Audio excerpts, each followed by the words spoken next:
Kapag walang na-attract sa'yo, hindi ibig sabihin niyan na wala kang halaga. Ngunit may 5 malupit na katotohanan kung bakit hindi ka napapansin nila. Ito ang mga bagay na hindi itinuturo ng lipunan, hindi binabanggit ng kaibigan at hindi mo rin kayang takasan.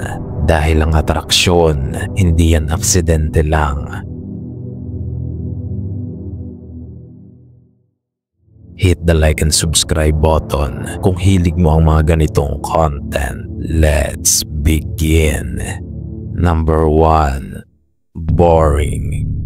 Ito ang masakit na katotohanan. Kapag boring kang lalaki, madali ka lang kalimutan. Wala man lang kakaiba sa'yo. Wala man lang exciting sa buhay mo. Wala man lang bagay tungkol sa'yo na ikamamangha ng iba kahit hindi mo ipilit. Being attractive is about being interesting. Dahil kung walang something interesting sa'yo, magmumukha ka talagang boring sa paningin ng mga tao sa paligid mo. Ang dami-dami mo naman pwedeng pagpilian dyan. Ano ba ang mga hobbies mo? Ano ang passion mo? At ano ang mga bagay na pinagkakainteresan mong gawin? Lahat yan ay mahalaga dahil yan ay dumadagdag sa uri ng pagkatao na mayroon ka. Bagay na hahanapin at hahanapin sa'yo ng mga tao upang mas makilala ka pa nila. Akala mo ba ang atraksyon ay puro itsura lang? Pagkatapos nyo sa itsura, ano na ba ang kasunod?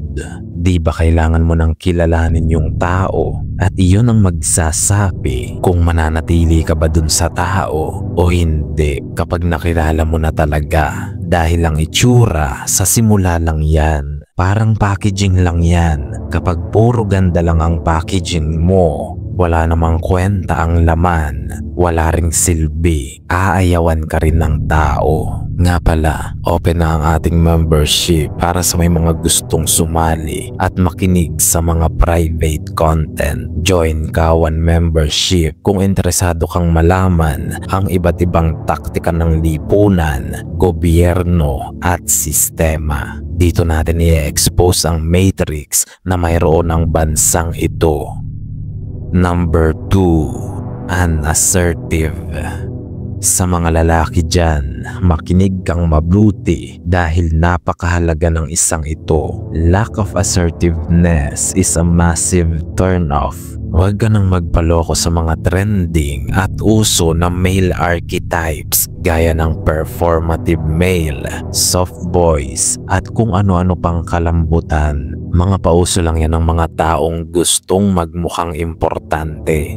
Dahil sa totoong realidad, when you cannot stand up for yourself or make decisions confidently, you project weakness. At baliktarin man nila ang mundo, ayaw ng babae at ayaw nating lahat sa mahihina. Alam na alam mo yan. Huwag mo nang subukang gawing test subject ang sarili mo para lang patunayang mali ka. Women are attracted to men who can lead, make decisions, and stand their ground.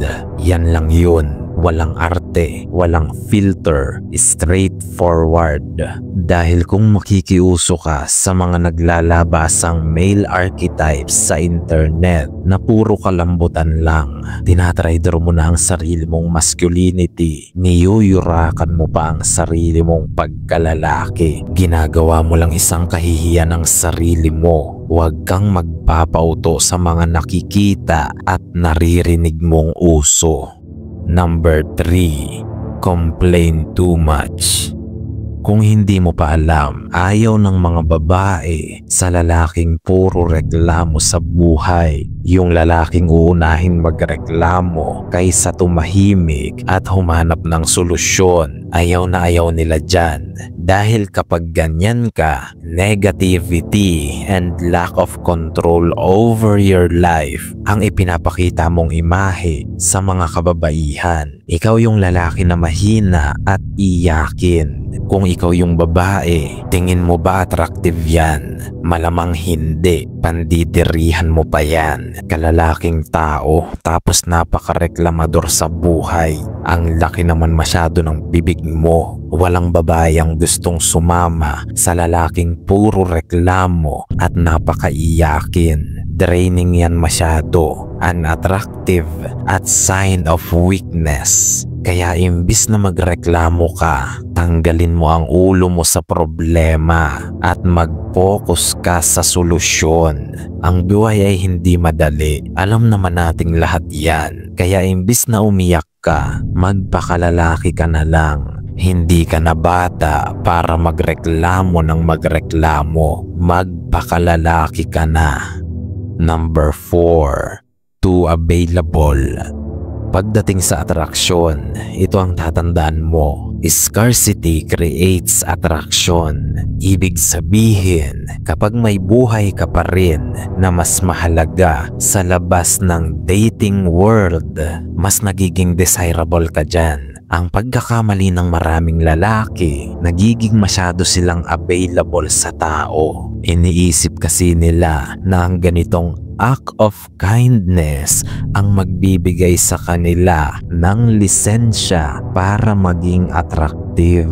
Isang malaking katangahan. Kapag masyado kang available, nagmumukha ka lang desperado niyan.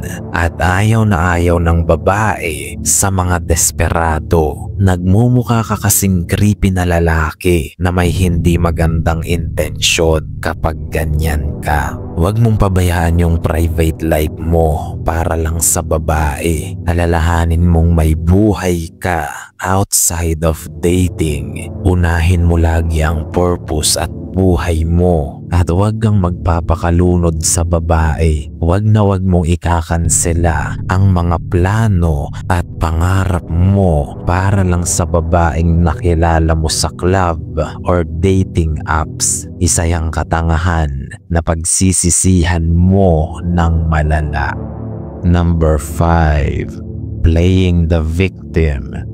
Yung mga lalaking pakulkid, pasad boy, at mga soft boys na pabebe, ganito ang galawan pagdating sa mga babae. Playing the victim. Ipagyayabang nila yung mga trauma at mga mapapait nilang karanasan dahil akala nila attractive yun sa babae. Kakaawaan daw kasi sila at dun pa lang makukuha na daw nila yung simpatya ng babae. Attracted na daw sa kanila yun kapag ganun. Ganyan na ganyan ang gagawin mo kapag wala kang kaalam-alam tungkol sa female nature. Para kang namimingwit ng isda sa palayan. Tingin mo talaga kaaawaan ka dahil sa mga trauma mo. Pandidirihan ka lang yan. Trauma bragging ka pa. Ang arte-arte mo. Tinites nga ng babae kung strong ba ang isang lalaki. Tapos ipagyayabang mo ang weakness mo kung hindi ka ba naman tanga. Nature ng babae na umayaw sa lalaking mahina, pabebe at malambot. Yan ang katotohanang hindi mababaliktad. Ano pa man ang pausuhin nila sa internet. At kung pauuto ka sa mga ganyan, isa kang malaking simp. Strong and resilient men are magnetic. Victims are repulsive. At kung nais mong suportahan ang channel na ito, hit the like and subscribe button. Nawa ang lahat ay makaunawa. Hanggang sa muli nating pagkikita, mga mahal kong kawal.